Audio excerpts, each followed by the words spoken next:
of baptism. And the second announcement is Jesus is coming soon. Amen?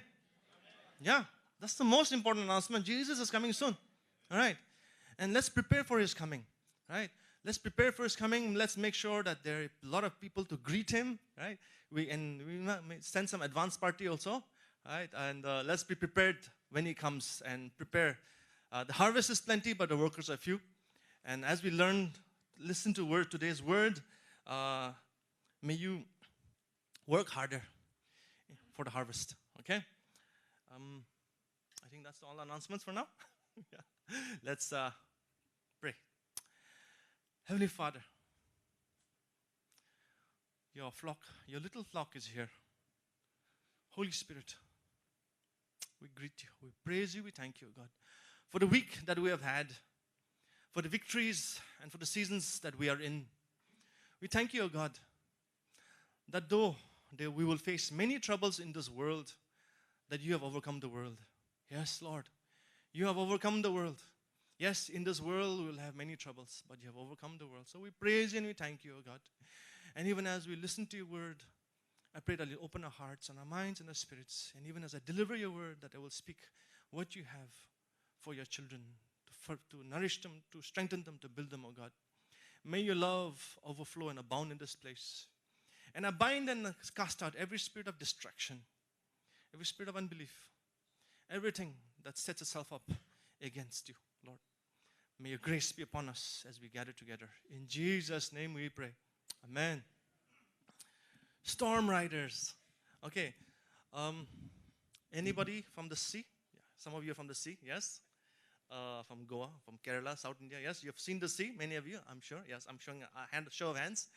I've seen the sea once. I've seen the sea once, which is Goa.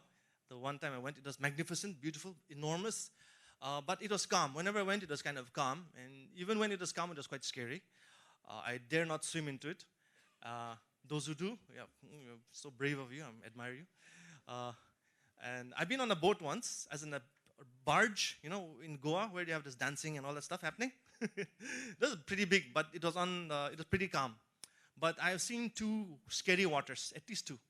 I lived in Bihar, Patna, for over 4 or 5 years of my life, and during the monsoons, the river Ganga was scary, okay? Scary. They had these walls along the river, and the river used to lap over the wall, and we used to drive under it, and water used to lap over. And you see these massive trees outside, right? I used to see this kind of trees just washing away as if they're twigs.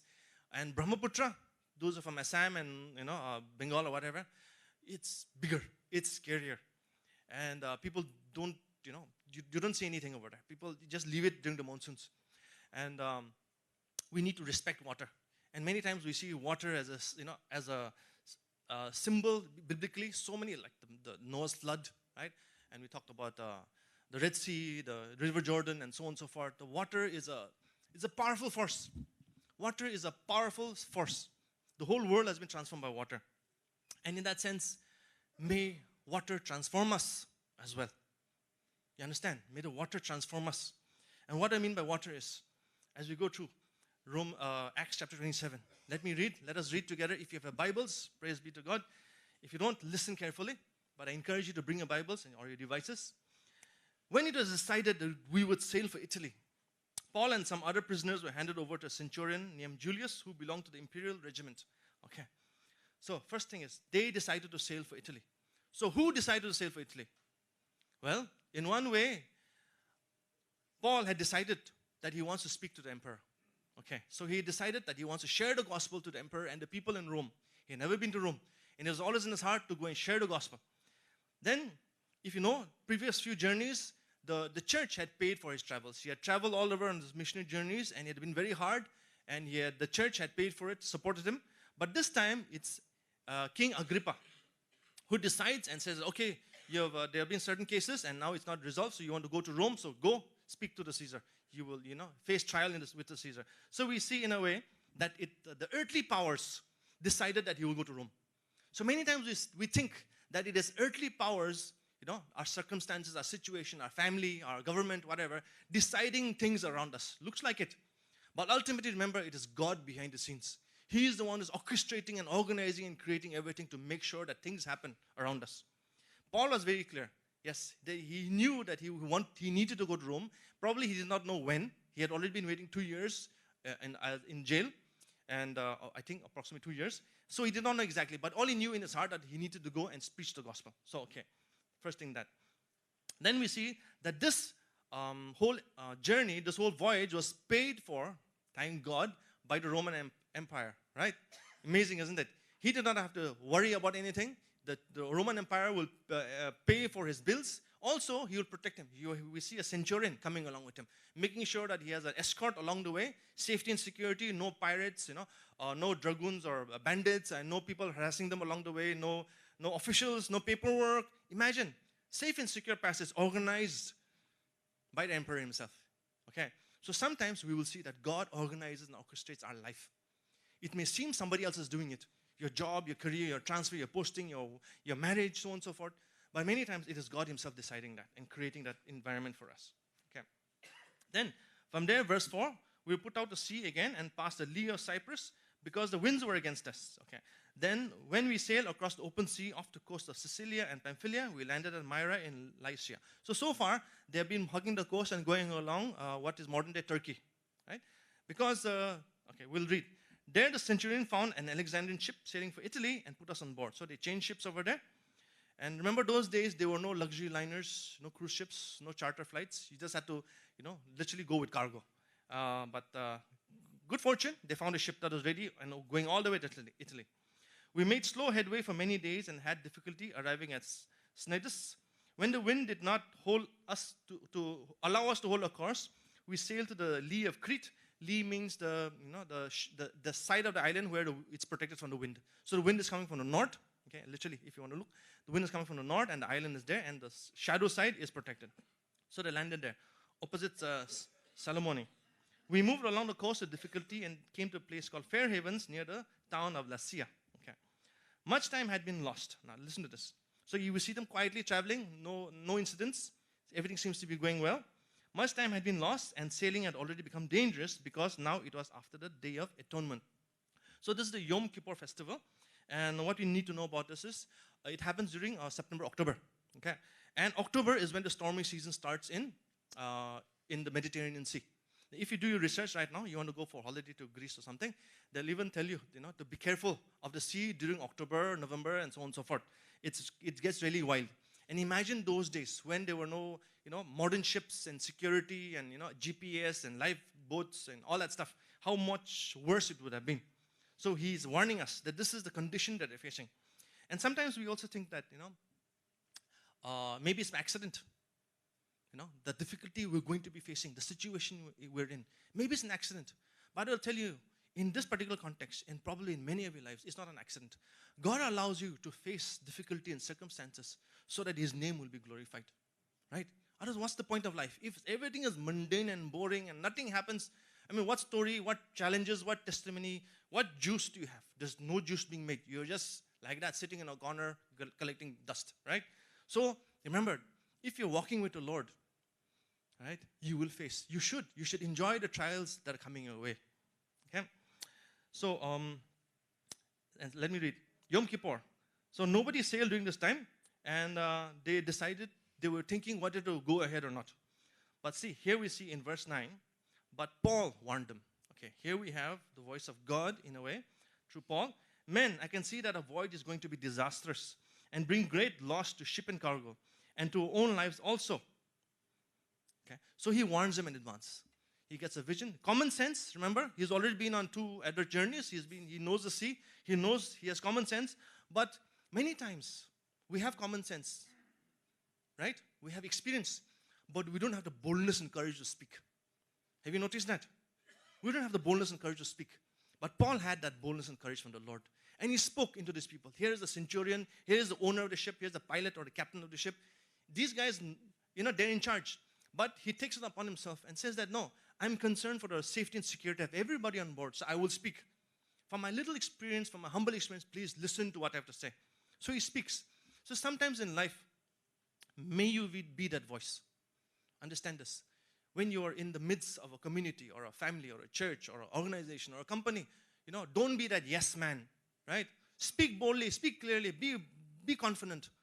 If the Lord, especially if you've been walking with the Lord and you're praying and fasting and studying the word and you get a prophetic word, a vision, or common sense, speak. You may end up saving many lives, and that will be credited to you as righteousness as well. Amen? Okay. But the centurion, instead of listening to what Paul said, followed the advice of the pilot and the owner of the ship. Okay. Since the harbor was unsuitable to winter in, and the majority decided that we should sail on, hoping to reach Phoenix and winter there. There was a harbor in Crete facing southwest and northwest. Northwest. So what we see here is parallel to us.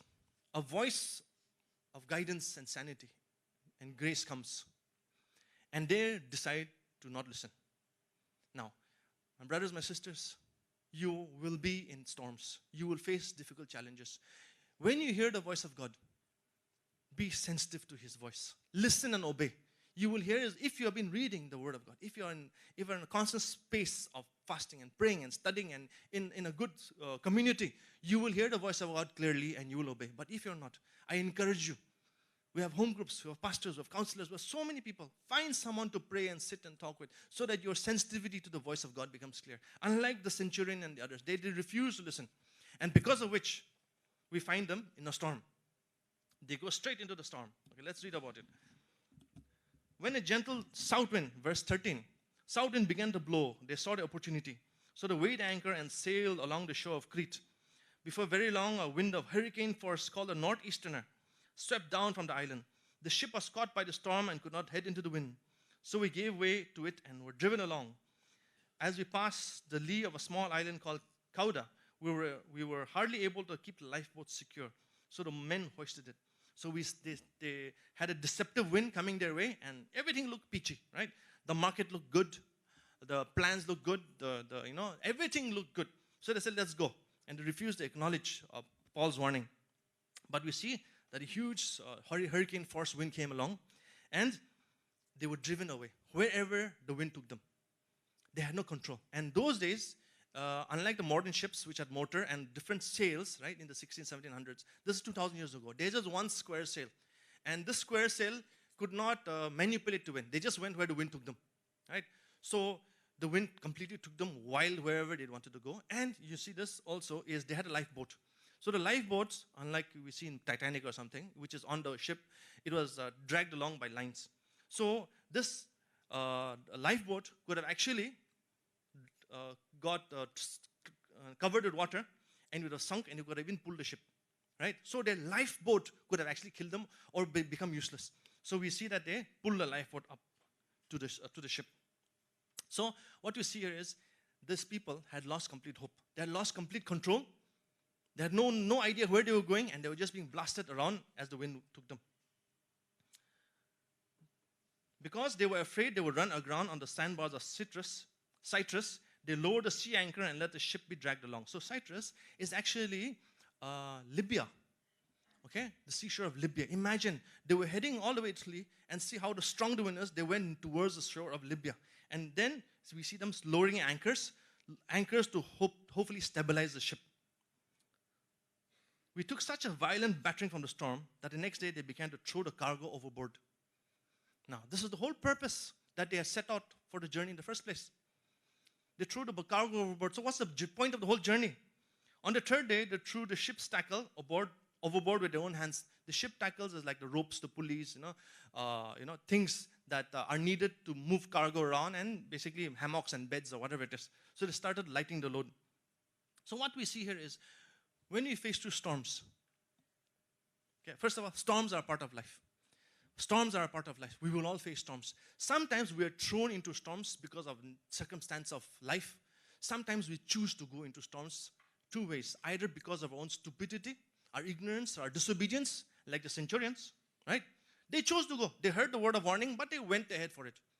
The third person is sometimes we are led into storms by God. For example, when we get married, we know it's going to be hard, right?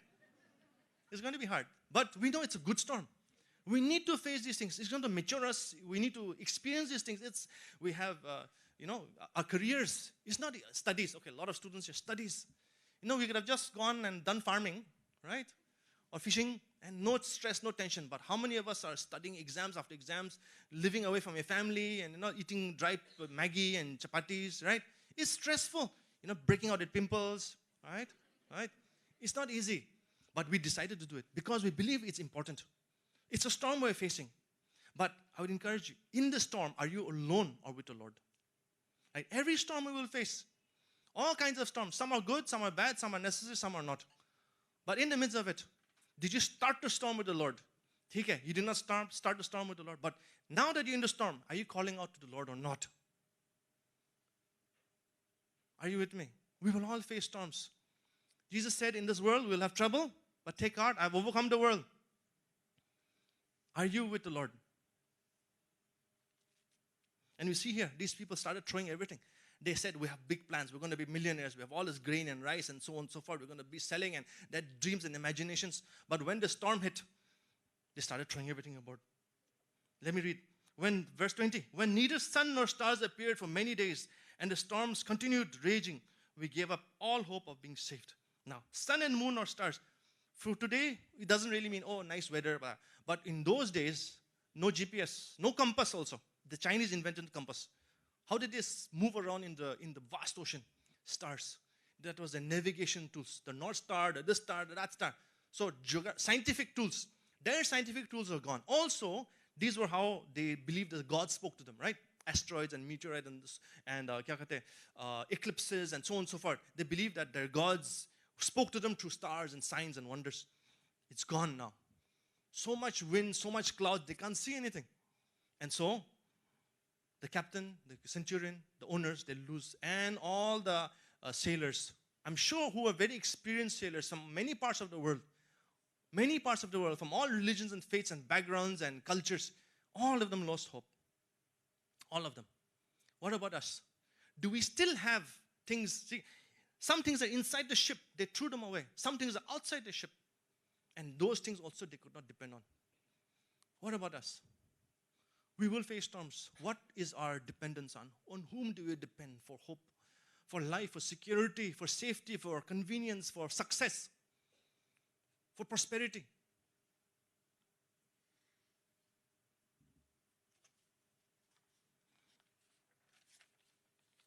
Now, what can storms do for us? Either the storms can break us and destroy us, and that's the end of it. Yes? We give up. Or it can realign our purpose, our values in life, our goals. It can transform us for the good. It can clear the clutter. They threw everything away. And now they knew they had no other hope. And in the midst of this, we see Paul speaking. But before that, I want to share a little testimony of my own. Because I faced seasons of storms in my life. And to be very honest with you, I don't think I've had the opportunity to share my testimony. But in 1990, we came here to Delhi. My dad was doing very well, big government official so far, so all that stuff. But then he was struck by cancer, and within 2 years, he passed away. That time I was 12, 13. And those who are familiar with what happens in Nagaland, from where I am, Nagaland was in fire those days. And even the army burnt our house and so on and so forth. And there's so many deaths and so much atrocities were happening. So the family said, what's the point? You can't go back. So we decided to stay on. And over here, yes, I was part of a wonderful church and so on and so forth. And it was wonderful in many ways. And I experienced the grace of God in so many levels. But I was still very immature in the Lord. I did not, and I was still subject to many storms. So for my teen years, it was a season of chaos. I had a double life. A lot of good stuff happened, but also a season of double life because I was, let me just say that. Then the crucial season started when I was in college. In college, because of my confusion in life, I was struggling in my studies. Yet I got into a very good college, but then I started doing philosophy, and that really messed me up on top of things.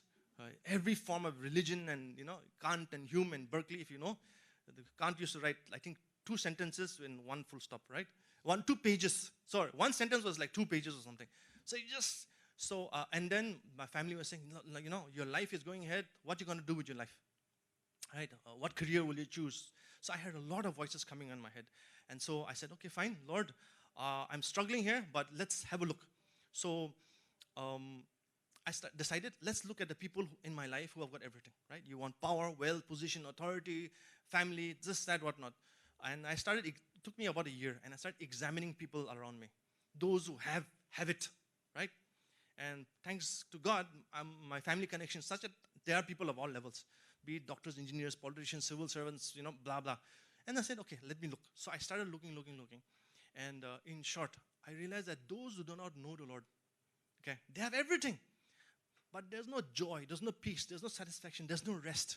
There's adultery, there's divorce, there's death, there's disease, there's corruption. There's also 3 of my cousins, relatives, they died of drug overdose. A couple of my uncles died of liver failure because of their drinking habits, depression, and all that followed. One of my best friends, okay, in school, he was a brilliant drummer, brilliant. He was an IIT graduate. His father was a professor in IIT, which is, but he was blind. He was that brilliant. His mom was a doctor in Rashtrapati Bhavan. He was working with Motorola. He was in Florida. He was going to get married. And he had everything. I used to admire and appreciate this guy. Then one day he went to pick up a student in the airport in Florida, and then accident, smashed his head, dead. Then around that time, another relative of mine, young man, driving his imported car in Nagaland, and with his sister, and he's going behind an army truck, and it's carrying corrugated tin sheets. The tin sheets, the potholes, comes flying and slices his head. And just like a sister went mad. She was hospitalized for many years. Thankfully now she's a missionary also. God has healed her. Then another friend of mine, both parents very senior IS officers, and he was also my junior in Stephens, and very smart young guy. And he goes Chanakapuri, Nehru Park area. He goes to drop his girlfriend. And then an government ambassador comes and hits him, reverses and smashes his head. And just like that, he's dead. And I was so broken. So many more. Suddenly, for some reason, during this year, all these deaths and news of death came. And so I went into depression. I was struggling in my studies. And yes, I was going to church and all, but it was full of activity. Sometimes we do so much for God. We have no time for God. I hope that makes sense to you. We do so much in the name of God. We don't spend time with the Lord, So I was in a season like that, and I was very near suicide, to be honest. And I prayed one day and said, Lord, I know suicide is bad, so please kill me. And I said, Lord, okay, so I'm giving you a few more days, okay, and do something. I know you're real, but what's the point of life? So I said, do something. And guess what? A friend of mine who was in Bangalore and had lost touch for a couple of years, he writes me an inland letter card, right? Inland letter card. This is early in the 2000s. And usually takes 4 to 5 days to reach. It took like 5 months to reach. The day I was planning to, I was sharpening the knife, so to speak, this letter comes. And it's a very simple letter. But when, I'm being very honest, right? Nobody in my life, my family, my church friends, my pastors, nobody knew the depth of darkness I was in. This letter cut through that. And the simple word that came was, your father and mother may have forgotten you, but the Lord has not. Amen? Nobody, but the Lord remembers you. And so, I want to read 3 verses, okay? And I found strength through verses such as these. 1 Corinthians 10:13. No temptation has overtaken you except what is common to man, right? And God is faithful. He will not let you be tempted beyond what you can bear. But when you are tempted, He will also provide a way out so that you can endure it. Amen? Amen. Then Psalms 15. Call on me in the day of trouble and I will deliver you. Amen. These are real words, are not words. This is power for life. It's real, my brothers, my sisters.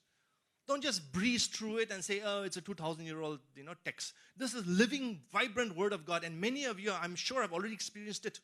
And some of you need to be reminded of it again and again. And my eyes fell on Matthew 11, 28 to 30. You know this. Come to me, right? All you are weary and heavy laden. And this is the word of God. I was in philosophy. Okay? I was reading all these gurus and Upanishads and, I was reading everything. But this was different. Here is Jesus saying, all he's saying is, come to me. He doesn't say, go to the mountain and read this book and get this degree and get this job. No, he was saying, come to me, right?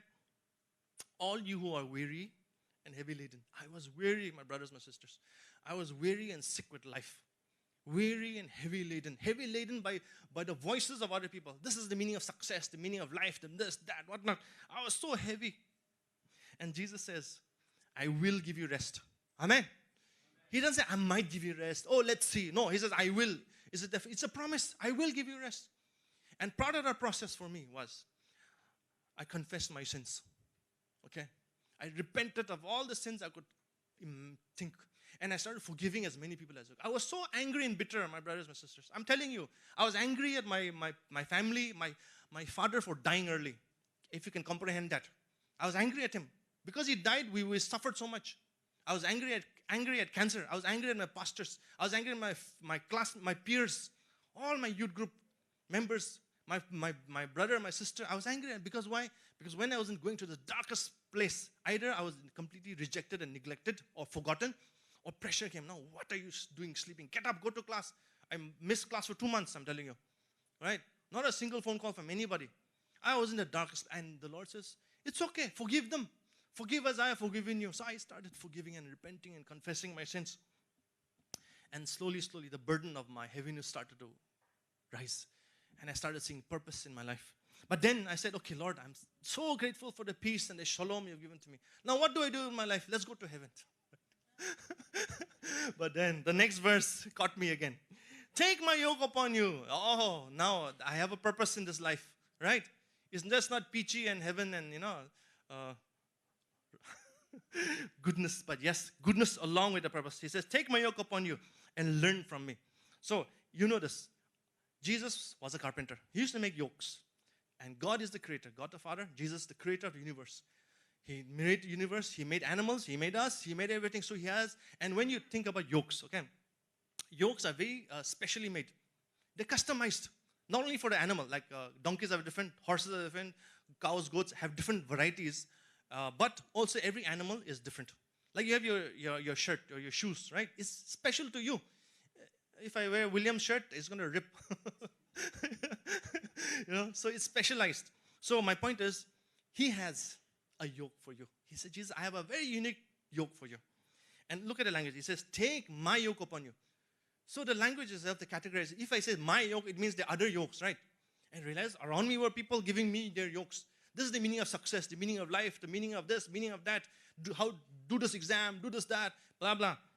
But then I said, Jesus, I want your yoke. And your yoke is specialized and customized for me. It will not fit on anybody else. It will fit only on me. And the beautiful thing, continuing, the more beautiful things, it says, learn from me. He's just going to dump it on you and say, go. Right? He's going to teach me and coach me. So the season of learning started from there. Early 2000, this is 2001, 2. Season, a new fresh season of learning and coaching and mentoring under the Lord started. And one more, for I am gentle and humble in heart. I am gentle and humble in heart because I was surrounded by aggression. I was surrounded by aggression all around me. Aren't you? Aren't we? Right? Humiliation and insults and abuses and torments and competition. You think of, remember the stages of life you've gone through, especially as an Indian young person going through boards and all that stuff. So much stress and tension, especially if you don't have a father. A different level of stress comes on you, especially if your mom. I mean, praise God, my mom got a job in my dad's department, but she used to work in airports, so that was like 12-hour shifts. If you know central customs, the guys who check your baggage and all that stuff in the airport, 12-hour shifts. So she'll be gone for 15 hours a day, day-night shift for almost 10 years. I didn't see her. So lose your dad and lose your mom. No PTMs, no sports days, no nothing. In fact, I used to go for my sister's PTM. So we had to take on these double, triple roles, and so it was very hard. But praise the Lord, for I am gentle and humble in heart, and you will find rest for your soul, says the Lord. And I found rest in the Lord that day, and began a new season in my life. And I encourage you, yes, you will find season, you will be in storms. It's not your fault. Some of these storms are not your fault. Is it my fault that my dad died? No. But it was a difficult season for me. Some of you choose different occupations or careers or cities to live in. Racism and all that you want to call it. Sometimes it's our fault, but sometimes it's not. But whatever it is, if you call upon the name of the Lord, you will be saved. Amen. Yes. For my yoke is easy and my burden is light. And so I encourage you, listen to the voice of God. Surrender yourself when you hear it, so that you don't have to continue in a season of torment. And let me add again, the next few years, okay, I'm going to be very honest with you, because testimonies, as the word of God says, what? We shall defeat Satan by the blood of the Lamb and the word of the testimony of the saints, who are not afraid to the point of death. So sometimes people say, oh, so embarrassing, so humiliating, why are you sharing all these things? But because when I share my stories, it is God who's getting glorified. And we are common. We all suffer. We all suffer. If we keep, as a counselor, I'm telling you, I've been counseling kids, young people for decades since then. One thing, people think that we're special. Our problems are unique and special. Nobody understands. The Word of God says, no, you're not special that way. Whatever your troubles and temptations and sorrows you've gone through, everybody goes through it. And Jesus himself, in Hebrew it says, he himself is a high priest. He has gone through it all. He has suffered so much. That's why he's able to relate to us and comprehend and understand and help us. So I want to share one more thing. A few years later, okay, and yes, I was still under a season of depression, still, to some extent. Yeah, I haven't completely come out of it, but my family was still suffering. And a few years later, my mom was, we were kind of buying a house from this guy. You know, we were paying installments for many years. And finally, we finished the deal. Then he took the paper and said, I'm going to do some court papers. In short, basically, he swindled us. He sold it to the bank and some other person, and he disappeared. And so my mom went into shock and depression, and which led to her becoming schizophrenic. I'll just say, it was very bad. For 3 years, she was locked up in a room, and she basically lost her mind. And in the middle of that, I was working on my ministry, my graduation, my Bible college, and my sister. All of us were going through a very horrible time, and we were very isolated. And we didn't know whom to turn to. I'm telling you very honestly, I asked a few pastors to come. They were afraid to come to our house. They refused to come.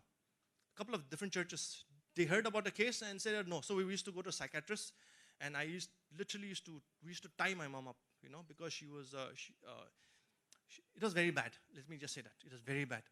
And finally, my brother and I, thankfully, we came across some books, and we started praying and fasting and just crying to the Lord. And one day I remember I was in my room alone. I was praying till 3 or 4 a.m. in the morning, and I was so tired. And I said, Lord, I need to sleep.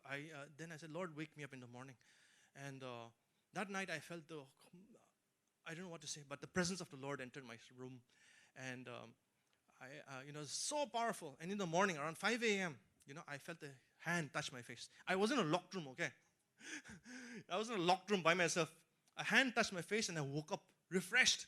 I mean, if somebody touches you, you get shocked and angry or whatever, especially in a locked room. And by the way, that room, I had sleep paralysis in that room for 10 years. Okay, constant. Every night, I used to see presence, and I used to be thrown off my bed also, and all that stuff used to happen. But this night was different. And since that season, a season of healing and restoration, and this I would say is training for me, because as I've received deliverance and healing in my life and in my family, I see the same thing happening in many families, and many people are silent about it. But when I go to people's homes, especially this past almost 4 or 5 years in our church and other churches invite, I go to homes and suddenly just things pour out. So it's not only psychological problems, emotional problems, financial problems, marital problems. Everything is interrelated. You can't isolate any particular, thing. So this is my story, and the yoke that the Lord gave to me, was easy in that sense, because He was carrying it along with me, and He was training me and coaching me and guiding me. And so,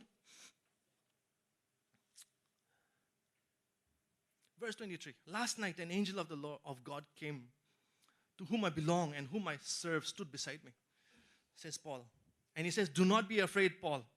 Verse 24. You must stand trial before Caesar, and God has graciously given you the lives of all who sail with you. The reason the people are saved is because Paul is in their midst. Understand this. The reason all these 200 plus people are saved is because Paul is in their midst. The reason that many people will be saved is because you are there in their midst. Understand this. In your family, in your workplace, in your communities, in your company, in your organization. The reason they will be saved, why not? Is because of your sweet presence in that place. Don't be afraid. The Lord is with you. When I joined this church, I was full of, anxiety and how will I, manage. But the Lord has been with me. Through the trials and temptations, every church I've been through, every ministry and organization.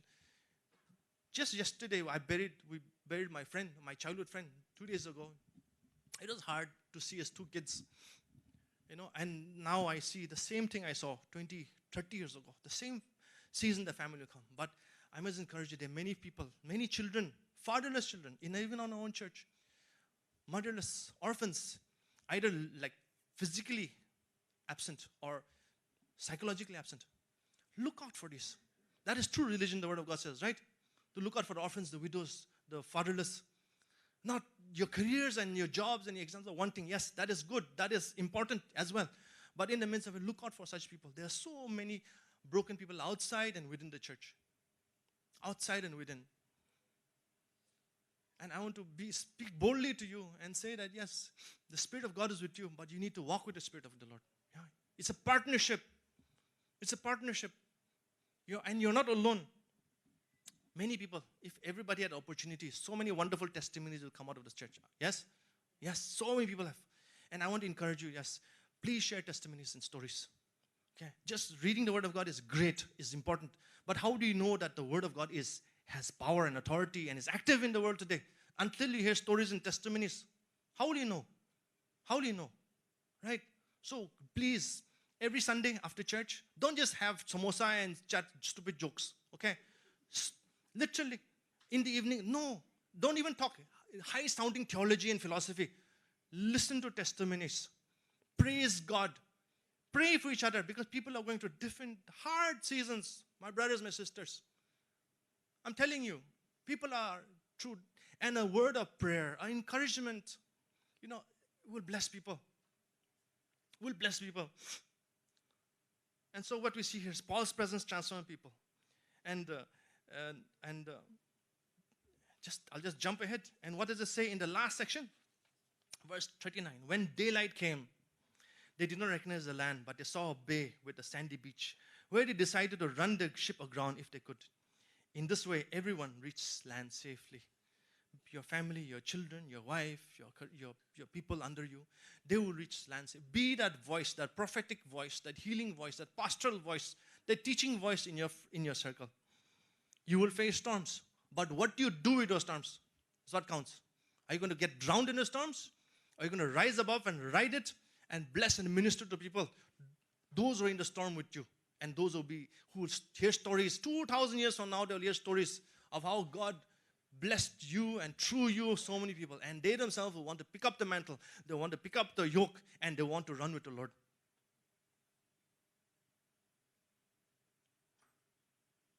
So today when you hear the voice of God, do not harden your heart.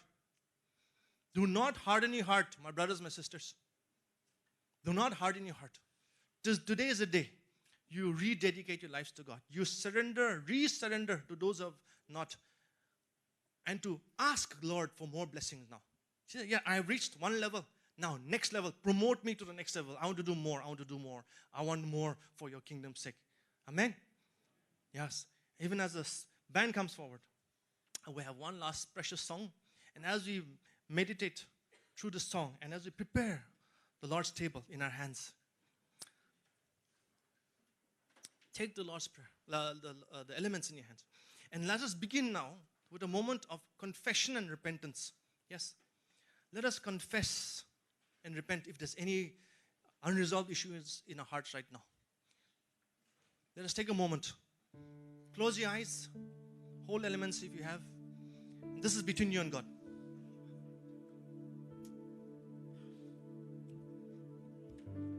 Forgive, let go, surrender. If you have made wrong decisions and wrong choices, if you have rebelled against the Lord, if you have harbored bitterness and anger in your heart against God or against people, if you think that you have lost out, if you have been owed by anybody, forgive. If you have insulted and abused and tormented also, ask for forgiveness. If you have rejected your duties and responsibilities, ask the Lord for forgiveness. If you have seen a home that needs a loving care and you've rejected, you've ignored it. If you've seen orphan children, widows, young people in the city, alone, isolated. Families going through difficulty. Families going through divorce, separation. People with diseases and sicknesses, unable to not only pay their bills, but have a word of comfort and encouragement around them. And you have not been able to reach out to them. Decide, Lord, I want to be that voice. I want to be that hand of grace and mercy into these lives, oh God. I want to shine your light into these families, into these people.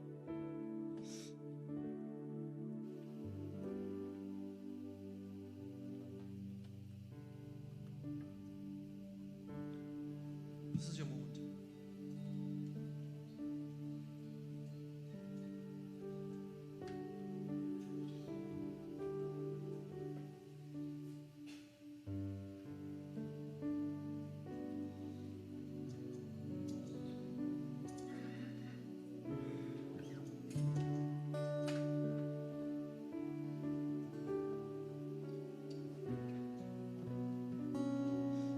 Confess, repent, call upon the name of the Lord and be saved. And praise God for the storms and the victories and the oncoming victories you will have. For the Lord says, fear not, for I have redeemed you. I have summoned you by name. You are mine. When you pass through the waters, I will be with you. And when you pass through the rivers, they will not sweep over you. When you walk through the fire, you will not be burned. The flames will not set you ablaze. For I am the Lord your God, the Holy One of Israel, your Savior. Amen, Lord. Yes. Save your people. Save your people, Lord. Bless your people, Lord. Hallelujah.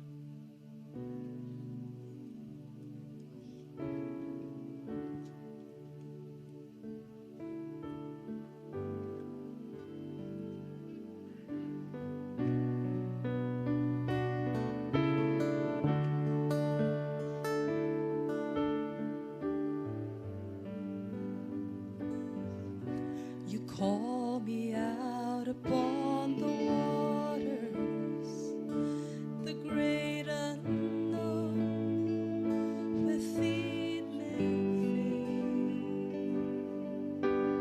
fail.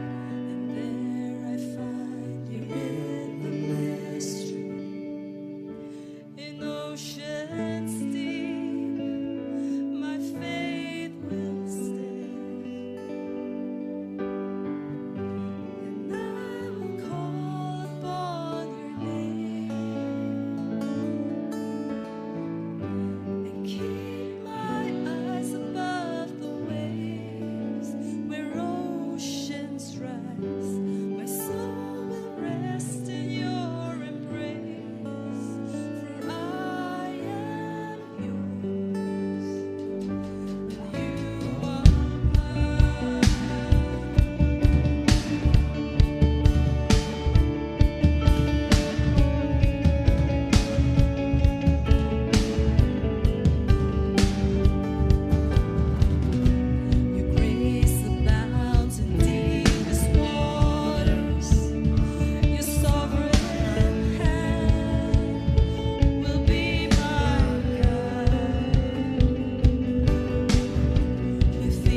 what the Lord says.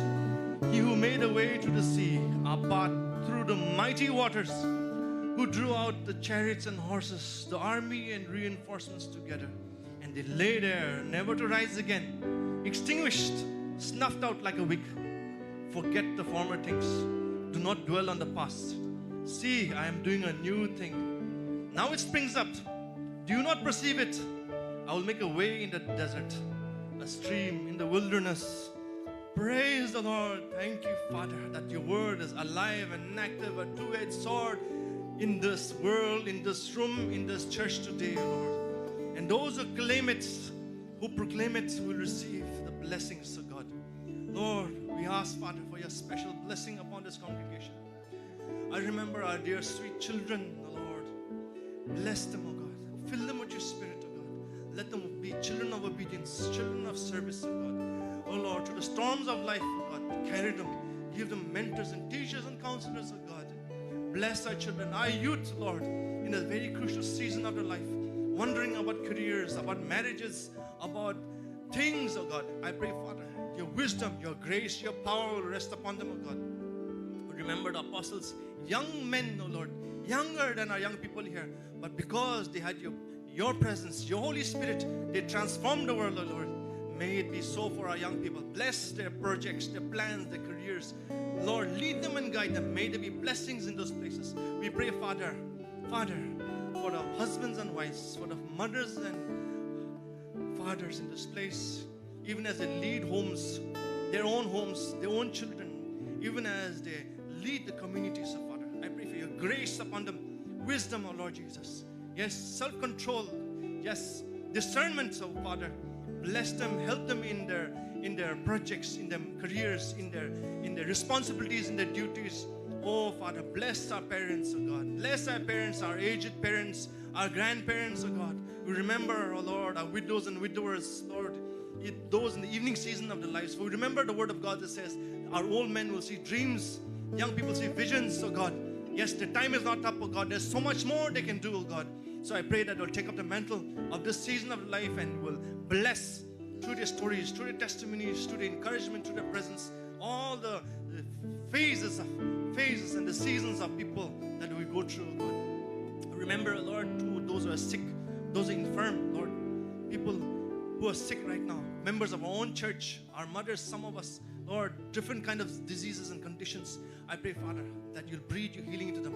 And if there is a cause, if there's anger and bitterness, if there's something that is holding them back from receiving the fullness of your grace, oh Lord, lead them and guide them to make the right choice, oh Lord. But I pray, Father, for comfort to overflow into their lives. Lord, there's some families who are going through difficulties, separation and conflicts and maybe divorce even, oh Lord. Lord, I pray, Father, for your abundant grace, for compassion and mercy to flow, with words of vision and prophecy, oh Lord. Lord, we need you, oh God. There's only so much that we can do as humans, but you can do so much more than we can dream or imagine or ask, oh Father. Oh Lord, bless your church. Bless them in their businesses. Bless them in their ministry, Lord. Yes, and as we know the history of this church, so many from DBF Central, so many pastors and missionaries and people who walk in your truth have come out of this place and have gone to the ends of the earth, oh God. Maybe it be so for this batch also, oh God, that they will reach out to the ends of the earth, wherever they may go. They're here for 2 years or 3 years or 5 years, but they may be so filled with your strength and with your glory, oh God, with your love, that wherever they go, Lord, they will shine your light. They will be the city on the hill. They will be that salt and be a blessing to the nations, Father. And Lord, we thank you so much for our elders, our pastors, our deacons, our people in ministry and service, the worship team, and everybody involved who serve this church through their skills, through their finances, through their abilities, through their connections. I pray that you'll manifold bless them back, oh God. Bless their families, bless their health, bless their work, bless your church, God. I thank you, Father, that your spirit is in this place, that you love us so much, oh God. And so today, even as we pick up the elements, we remember the cross where your son Jesus died and was nailed at the cross. But we thank you, Lord, that the cross is empty and the tomb is empty. Lord, and you are in heaven and you are coming back to us one day. And even as we partake of the bread and the wine in remembrance of you, in obedience and in fellowship with each other. I pray, Lord, that you'll bless us. Bless our church. Bless us. Let us partake of it together. In Jesus' name. Amen. Let us take together. Come.